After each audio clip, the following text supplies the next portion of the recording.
امریکہ میں بے دخلیوں کے مسئلے کے انسانی پہلو کو اجاگر کرنے کے لیے واشنگٹن ڈی سی کے نیشنل بلڈنگ میوزیم میں ایک نئی نمائش کا آغاز ہوا ہے۔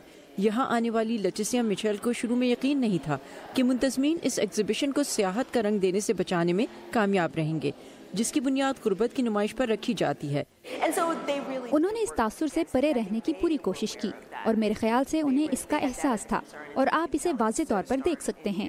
یہ نمائش پرنسٹن یونیورسٹی کے سوشیالوجی کے پروفیسر میتھیو ڈیسمنڈ کی کتاب پر مبنی ہے۔ ان کی رائے میں بے دخلی سے پیدا ہونے والا عدم استحکام زندگی کے تمام پہلوؤں کو متاثر کرتا ہے۔ بچوں کو اکثر اسکول تبدیل کرنا پڑتے ہیں، پڑوسیوں کے ساتھ مضبوط تعلق نہیں بن پاتا اور ذہنی دباؤ مستقل رہتا ہے۔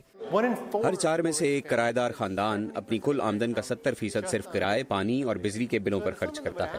لہٰذا اگر کوئی مجھ سے پوچھتا ہے کہ کیا یہ غیر ذمہ داری کا نتیجہ ہے، تو میں کہوں گا کہ اس سے زیادہ یہ کہنا درست ہے کہ ایسا تو ہونا ہی تھا۔ دیکھیں، جب آپ اپنی آمدن کا 70-80% رہائش پر لگا رہے ہوں، تھوڑی سی بھی غلطی بے دخلی کا سبب بن سکتی ہے۔ پروفیسر ڈیزمنڈ کے مطابق دنیا بھر کے شہر لاکھوں کروڑوں لوگوں کی استطاعت سے باہر ہوتے جا رہے ہیں، تاہم امریکہ کا بے دخلی کا بحران خاص طور سے برا ہے۔ اگر آپ لندن اور پیرس جیسی جگہوں کے اعداد و شمار کے مقابلے پر دیکھیں تو ہمارے گھر خالی کرانے کے اعداد و شمار حیران کن حد تک زیادہ ہیں۔ ہمیں ایک تیز رفتار بحران کا سامنا ہے، ایک ایسا بحران جو روزانہ تقریباً 6300 امریکیوں کو متاثر کرتا ہے، جنہیں گھر خالی کرنے کے نوٹس ملتے ہیں۔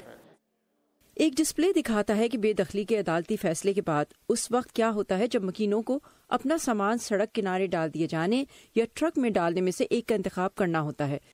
منتظم سارا لیوٹ کے مطابق میوزیم کو اس نمائش کے ذریعے ایسے ایشوز پر لوگوں کو آگاہی دینے کی امید ہے جو ہمیشہ اتنے نمایاں نہیں ہوتے۔ تو ہاں، میں چاہتی ہوں کہ لوگ ناراض ہوں۔ میں یہ بھی چاہتی ہوں کہ لوگ اس کے بعد باہر نکلیں اور کچھ تبدیلی لانے کی کوشش کریں۔ یہ بحران ناگزیر نہیں، یہ طے شدہ نہیں، ہم اسے بدل سکتے ہیں۔